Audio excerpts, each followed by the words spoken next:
গোটা দুনিয়া একদিকে, বাপ মা একদিকে, আমরা সেভাবে বাপ মাকে প্রায়োরিটি দিই। বাপ মা কী করেছে, কতটুকু দিয়েছে, এই হিসাব মোটেও করি না। হাদিস সেটাই খেয়াল করি, হুমা জান্নাতুকা ওয়ান নারুক, বাবা মা তোমার জান্নাত, বাবা মা তোমার জাহান্নাম। বাপ মাকে খুশি রাখলে আল্লাহর জান্নাতে যাবা, বাপ মাকে অখুশি রাখলে আল্লাহর জাহান্নামে যাবা। এক ভাই লিখেছেন, আপনারা বাপ মার খেদমত নিয়ে এত কথা বলেন, আপনি নিজে কি আপনার বাপ মার খেদমত করেন? হাজার হাজার ডাক্তার, ইঞ্জিনিয়ার, সচিবের বাপ মাকে বৃদ্ধাশ্রমে দেখা যায়, আলেমুল আমাদের বাপ মাকে বৃদ্ধাশ্রমে কেন দেখা যায় না? দেখেন, গোটা দুনিয়া একদিকে, বাপ মা একদিকে, আমরা সেভাবে বাপ মাকে প্রায়োরিটি দিই। বাপ মা কী করেছে, কতটুকু দিয়েছে, এই হিসাব মোটেও করি না। হাদিস সেটাই খেয়াল করি, হুমা জান্নাতুকা ওয়ান নারুক, বাবা মা তোমার জান্নাত, বাবা মা তোমার জাহান্নাম। বাপ মাকে খুশি রাখলে আল্লাহর জান্নাতে যাবা, বাপ মাকে অখুশি রাখলে আল্লাহর জাহান্নামে যাবা।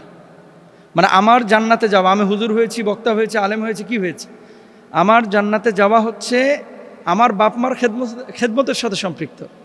এবং নবীজি বলেছেন, আল জান্নাতু তাহতা আকদামিল উম্মাহাত, মায়ের পায়ের নিচে সন্তানের বেহেশত। কোরআনুল কারীম আল্লাহ তাআলা বলছেন, ওয়া আবুদুল্লাহ ওয়ালা তুশরিকু বিহি শাইআ ওয়াবিল ওয়ালিদাইনি ইহসানা। আল্লাহর ইবাদত করো, আল্লাহর সাথে কাউকে শরিক করো না, আর বাপ মার খেদমত করো, বাপ মার সাথে সদাচরণ করো। দেখেন, নামাজ পড়া যেমন ফরজ, বাপ মার খেদমত করা তেমনই ফরজ। সুতরাং আমি এখন বলেছেন কোন তরিকে আমি বাপ মার খেদমত করি। ঢাকায় আমার বাসা আছে, আব্বা আম্মাকে আমি ওপেন নিয়ে এসে 12 মাস রাখতে চাই। এখন আব্বা আম্মা গ্রাম চুজ করে, তারা পছন্দ করে। তো বাপ মা গ্রাম পছন্দ করে, গ্রামে থাকতে চাই, আমি তো জোরাজোরি করতে পারি না। আমি জোরাজোরি করেছি রাখার জন্য, এখনও ওপেন আছে যে আপনাদের খেদমতের কোনো ত্রুটি হবে না, আলাদা রুম থাকবে, আলাদা খাবার দাবার থাকবে, আমি যা খাবো তাই খাবেন, চিকিৎসা সব কিছুর দায়িত্ব আমার। কিন্তু বাপ মা গ্রাম পছন্দ করে, তারা সেখানে থাকে, ঢাকাতেও আসে, এখানেও থাকে। প্রতি মাসে তাদেরকে আমি অ্যামাউন্ট পাঠিয়ে দিই তাদের খেদমতের জন্য, নিজেদেরকে সার্ভ করার জন্য যতটুকু পারি। এখন আমার বাপ মা তো আমার উপরে খুশি। আপনি জিজ্ঞেস করেন গোপনে, যারা চিনেন আমার বাপ মাকে ও রাজশাহীতে, জিজ্ঞেস করেন যে আমার বাপ মাকে, আপনি আড়াল থেকে জিজ্ঞেস করবেন, দেখবেন যে তারা হ্যাপি। কারণটা কি? আপনারা কি করেন, বাপ মাকে ওই কার ঘাড়ে ধাক্কায় পাঠানো যায় এই চিন্তা করেন, যে বাপ মা বুড়া হয়ে গেছে, কোন ভাইয়ের ঘরে বা কোন ভাবির ঘরে দিয়ে নিজেকে মুক্তি পাওয়া যায় বা নিজেকে একটু সেভ রাখা যায়, মানে নিজের ঘরে বাপ মাকে রাখতে চান না। আমরা চিন্তা করি আমাদের বাপ মা হচ্ছে আমাদের জান্নাত। আমি যদি আমার বাপ মাকে আমার ঘরে রাখতে পারি, এটা হচ্ছে আমার জান্নাতকে আমি ঘরে রেখেছি। আমরা কাড়াকাড়ি করি ভাইয়েরা মিলে যে আমার ঘরে আমার বাপ মা থাকুক। তা আপনারা এরকমটা কেন করতে পারেন না? এ হচ্ছে আমাদের আকুলতা, ব্যাকুলতা, আমাদের আবেদন, নিবেদন, অনুরোধ, প্লিজ বাপ মাকে দূরে ঠেলে না, আপনার জান্নাত বাপ মাকে কাছে টেনে নিয়ে আসেন, তাহলে দেখবেন জীবনটা সুন্দর। পৃথিবীতে একজন মানুষও পাবেন না যারা বাপ মার দোয়া ছাড়া সফলকাম হয়েছে। হয়তোবা বাপ মাকে আপনি পছন্দ করেন নাই, তারপরেও আপনার বাপ আপনার জন্য দোয়া করেছে, আপনি সফল হয়েছেন। কবে বুঝবেন? কবে বুঝবেন? কোনো বাপ মা যদি তার সন্তানের প্রতি সন্তুষ্ট থাকে, এই সন্তান কোথাও আটকাবে না। 2 নম্বর একটা বিষয়, যে আলেমদের বাপ মা কেন বৃদ্ধাশ্রমে যায় না? সহজ উত্তর, আলেমরা বড় সচিব না, আলেমরা বড় ডাক্তার না, আলেমরা বড় ইঞ্জিনিয়ার না, হিউজ পয়সাও কামাইতে পারে না, কিন্তু মনে করে যে এই বাপ মা হচ্ছে আমার দোয়ার ভাণ্ডার, এই বাপ মা হচ্ছে আমার টাকা কামানোর ভাণ্ডার, এই বাপ মা হচ্ছে আল্লাহর কাছে আমার মর্যাদাটাকে উন্নত করার হচ্ছে ভাণ্ডার। এই জন্য তারা বাপ মার কাছে কি করে, নিজেকে সবসময় নত করে, দেখভাল করে, সম্মান ইজ্জত করে। বাপ মাও তার জন্য দোয়া করে। এবং বাপ মাকে যদি কেউ এই ধরনের রেসপেক্ট করে, সম্মান করে, সেই বাপ মাকে বৃদ্ধাশ্রমে পাঠানো মানে নিজের জান্নাতকে বৃদ্ধাশ্রমে পাঠানো। আপনি বললেন না যে হুজুর তাহলে কি বৃদ্ধাশ্রমের বিপক্ষে আপনি? মোটেও না। অবশ্যই বৃদ্ধাশ্রম দরকার আছে। যাদের ছেলে নাই, মেয়ে নাই, দেশে কেউ নাই, তাদেরকে দেখবে কেডা? কাউকে না কাউকে তো দেখতে হবে। এখন তাদেরকে দেখবে হচ্ছে বৃদ্ধাশ্রমের এই যারা দায়িত্বশীল তারা। কিন্তু ডাক্তার, ইঞ্জিনিয়ার, সচিব যারা আছেন, আপনি শিক্ষিত হয়েছেন, আপনি মানুষ হতে পারেন নাই, তাদেরকে বলছি যারা বৃদ্ধাশ্রমে বাপ মাকে পাঠিয়েছেন। নামাজ পড়া যেমন ফরজ, রোজা করা, হজ করা, জাকাত দেওয়া যেমন ফরজ, বাপ মার খেদমত করাকে আল্লাহ রাব্বুল আলামিন তেমনই ফরজ করে দিয়েছেন। এই জন্য কলিজার টুকরা ভাইয়েরা, বোনেরা, প্লিজ বাপ মাকে নেগলেক্ট করে, বাপ মাকে বৃদ্ধাশ্রমে রেখে আল্লাহর ঘর মসজিদে সিজদা দিয়ে জান্নাত খোঁজা, এটা পাগলামি।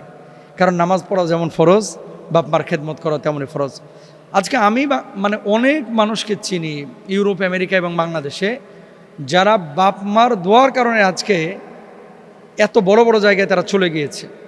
শুধু নাগরিকত্ব না, কিন্তু লাখপতি থেকে কোটিপতি হয়ে গেছে মায়ের দোয়ার কারণে।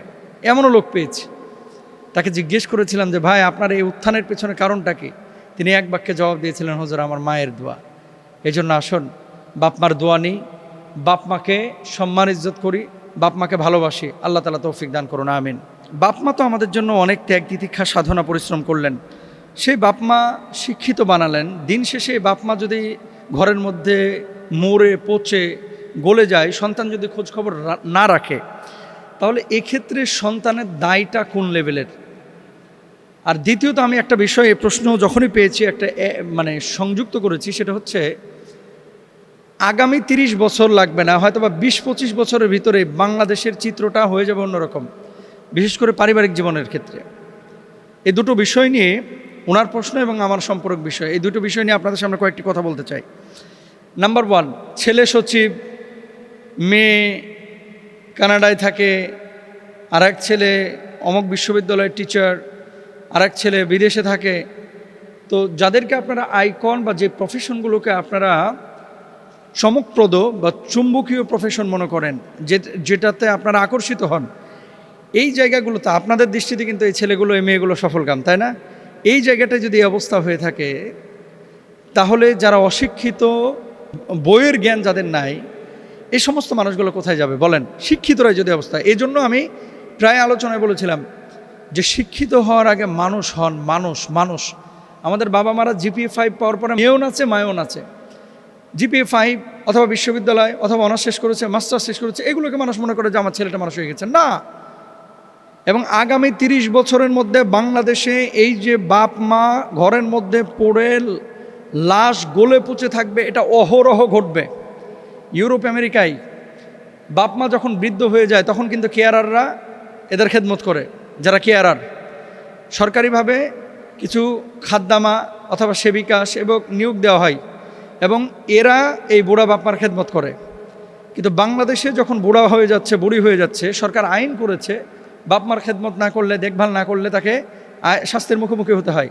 কিন্তু সেই আইনের সর্বোচ্চ শাস্তিটা প্রয়োগ হয় কিনা বাংলাদেশে, যদি প্রয়োগ করা হয়, সরকারের ঊর্ধ্বতনে অনেক লোক আছে, তারাও কিন্তু ধরা খাবে। এবং বড় বড় বিশ্ববিদ্যালয়ের টিচাররাও কিন্তু ধরা খাবে। বড় বড় ভার্সিটির মানে ভ্যালুয়েবল সাবজেক্টের অনেক বড় বড় টিচাররা ধরা খাবে। আপনি খেয়াল করে দেখেন, ধনীদের চাইতে গরিবরা বাপমার খেদমত করে বেশি, বাপমার যত্ন নেয় বেশি, টেক কেয়ার করে বেশি। গ্রাম অঞ্চলে যান, কোনো বাপমাকে বৃদ্ধাশ্রমে যাওয়া লাগে না, কিন্তু শহর অঞ্চলে অহরহ বাপমাকে বৃদ্ধাশ্রমে যাওয়া লাগছে, অহরহ যাওয়া লাগছে। কারণটা কি? কারণটা হচ্ছে ছেলে আমার মস্ত বড় শিক্ষিত হয়েছে, কিন্তু ছেলে মানুষ হয় না। আর ছেলেকে মানুষ করতে হলে কি করতে হবে? কোরআনের জ্ঞানটা আগে দিতে হবে। দেখেন, এই যে নেক্সট 30 বছরের ভিতরে বাংলাদেশের যে চিত্রটা পরিবর্তন হবে, এক মোহাম্মদপুরের ঘটনা আপনাদেরকে নাড়িয়ে দিচ্ছে, মিরপুরের ঘটনা। তো আগামী এই 30 বছরের মধ্যে এই ধরনের ঘটনা ঘরে ঘরে ঘটবে। কারণটা কি? আগে 5টা 7টা ছেলে পেলে, 4জন 5জন ছেলে পেলে নিয়েছে, তারপরে বাপমাকে এইভাবে দেখে নাই। একটা ঘটনা মিডিয়ার সামনে এসেছে, এরকম অহরহ ঘটনা মিডিয়ার আড়ালেই কিন্তু ঘটতেছে। 5জন 7জন ছেলে মেয়ে থেকেও যদি বাপমাকে না দেখে, আপনাদের এখনকার ম্যাক্সিমাম বাচ্চা কাচ্চা তো 2জন, অনেকের 1জন। তো এটা চলে যাবে আমেরিকা, কানাডা অথবা বিদেশে। ইংলিশ মিডিয়ামে আপনি পড়াচ্ছেন, একটাবার চিন্তা করেছেন যে আপনার এই বার্ধক্যের উপনীত হওয়ার পরে আপনাকে দেখবে কে? গভর্নমেন্ট তো আপনার এই সিস্টেমই রাখে নাই, বিদেশের মতো, ইউরোপ আমেরিকার মতো কেয়ারারের সিস্টেম তো নাই, সেবক সেবিকার সিস্টেম নাই।